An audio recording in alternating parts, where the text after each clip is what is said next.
We have seen in the last episode that we communicate with the computer throughout input devices. They translate what we type to the machine language so the computer would understand it and give us back what we wanted. So in this episode, we're gonna learn the binary language to understand computers.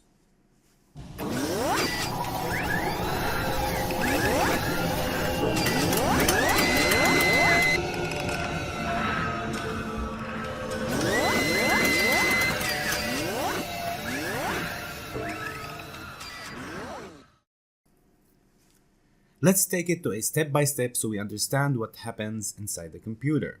In order to simplify it, let's take a calculator, which we all know what does it do. In the calculator, there are buttons that we can press to calculate what we need. Let's say, for example, we want to add two numbers and get the result. So we press on the calculator the number we want, the plus sign, then we hit the other number we want. And the calculator adds them up and gives you back the result on the screen. So we need the calculator to remember the numbers we've inserted and the process. That's when the memory comes in handy. So there is memory cells inside the calculator. Let's assume it has 1000 memory cells. Let's call the first one 0, the next one 1, the next one 2, all the way to 999. Because we've started counting from 0. So what it does, each memory cell is called byte, which has 8 bits inside of it. Let's take integer numbers, which means the whole numbers. When you press, let's say 6, it gets stored in 4 memory cells. I will discuss that in a minute. Then when you press the plus sign, it would be stored somewhere else. And then let's say you add 11, which would be stored as well in a 4 memory cells. When you hit equals, it gives you back the result, which is 17. The way it works, the calculator has its own location counter, where it knows where he is in the memory right now. So he knows which command to do next. Now this is really primitive machine language where you don't need to know the details, but it helps you understand the basics, which when we move on to the elite languages, you will have a better understanding of what's going on inside the computer. Now let's say why integers have 4 memory cells, right? Why they don't have 2 or 8? Well, this is only because we decided that. It's not always 4 memory cells. It depends how you program. And you decide how many cells you want your number to be stored in.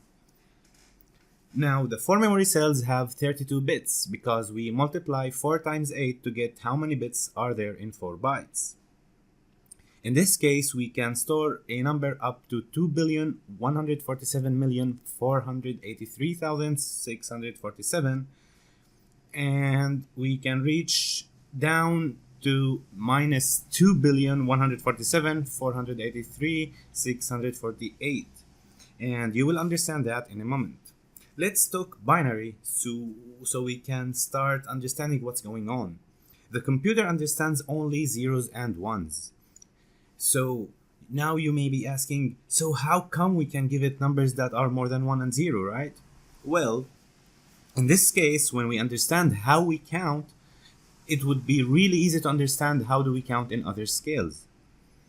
The normal way we count is 0, 1, 2, 3, 4, 5, 6, 7, 8, 9, and then what we do is we put 0 and 1 on its left. That's because we count in a scale of 10. It has only 10 numbers. In other words, if we take a number, let's say 247, what we do is 10 to the power of 0, 10 to the power of 1, 10 to the power of 2, 10 to the power of 3, and so on. So we do 7 times 10 to the power of 0, which is 7, plus 4 times 10 to the power of 1, which is 40. And finally, 2 times 10 to the power of 2, which is 200. And at the end, the result would, all we need to do is add them up together. 200 plus 40 plus 7, and we get 247. In binary, it is basically the scale of 2. So the numbers we need to come up with have to be made of zeros and ones.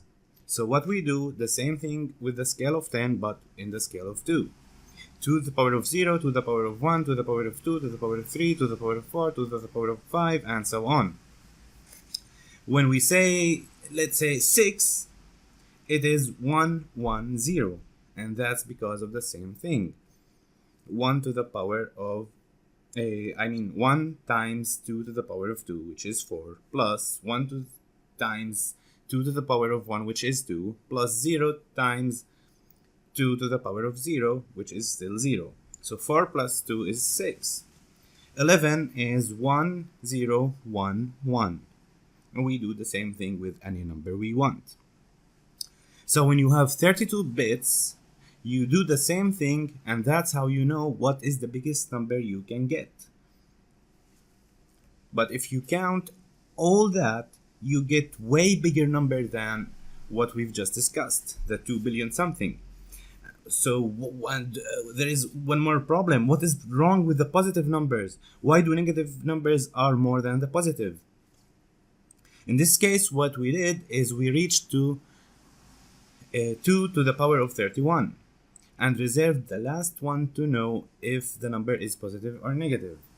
Because you remember, we can only play with ones and 0. So the bit on the very left side is just to tell us if the number is negative or positive. Let's say if it is 1, then the number is negative, and if it is 0, then the number is positive. Okay, that still didn't explain why the positive numbers doesn't reach as high as the negative number, right? That is because we included the 0 with the positive numbers. That's something that we came up with. We could have done it the other way around, but that's how it is done as of right now. In this case, the number 11 would look like something like that. And number negative 11 would be like that. Now that we understood how the numbers work, I can assure you everything works in this way, even if it is a picture or whatever it is. Of course, we won't talk about that right now, but later on, when we start learning an elite language, we can understand things better. Here's a quiz for you. You can try to answer in the comments below, and the answer would be given in the next episode. How do you know by looking at the binary number if it is odd or even? You don't even need to calculate what is the number. There is a way to know if the number is positive or negative only by looking at it.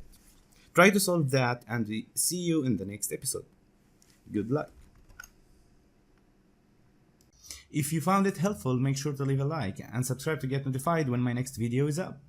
And if you have any questions, don't hesitate to ask in the comment section below, and I'll try my best to answer your questions. Thanks for watching, and see you in the next video. See ya.